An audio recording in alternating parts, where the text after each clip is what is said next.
Venuješ sa v hlave už veciam, ktoré ťa budú očakávať, respektíve jedna otázka, bude ďalší zápas, sa všetci pýtajú, to sa ťa teraz nebudem ja pýtať, nechcem odpoveď, ale či ideš ďalej? Takže vlastne, to je taká vec, že samozrejme, že som prehral ten zápas, tým pádom je človek z toho smutný, ale z toho nič neurobím, že je smutný, takže musím ísť dopredu, do budúcna nepozerám, niečo som poučil na nejakých chybách a idem stále dopredu a na ten zápas som aj absolútne zabudol, že bolo niečo, takže mal tam vlastne Carlos svoj deň, zaslúžene vyhral ten zápas, máme 1-1, teraz sa rokujeme o triológii, takže uvidíme, že čo bude.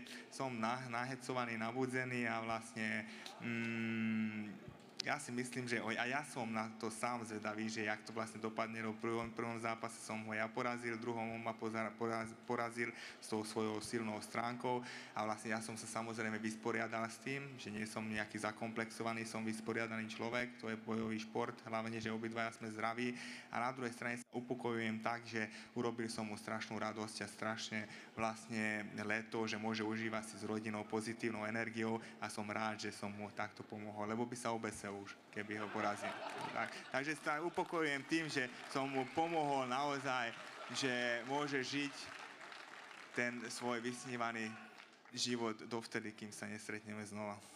Ja som veľmi rád, že ten humor v tebe je stále aj po tomto zápase. Ja musím ale povedať, že bol som pri klietke a bol to fantastický výkon a určite si zaslúži ešte jeden obrovský potlesk za to, čo si predviedol. Ďakujem krásne za brutálnu podporu, čo som dostal naozaj, že teraz sa ukázali tí moji fanúšikovia, že naozaj stoja pri mne aj s dobrom, aj zlom a to je pre mňa najpodstatnejšie. Takže ďakujem krásne, robíme to aj pre vás, takže ešte raz veľká ďakujem vám. Ďakujem, Matylka. Prejdem k Edkovi. Edko,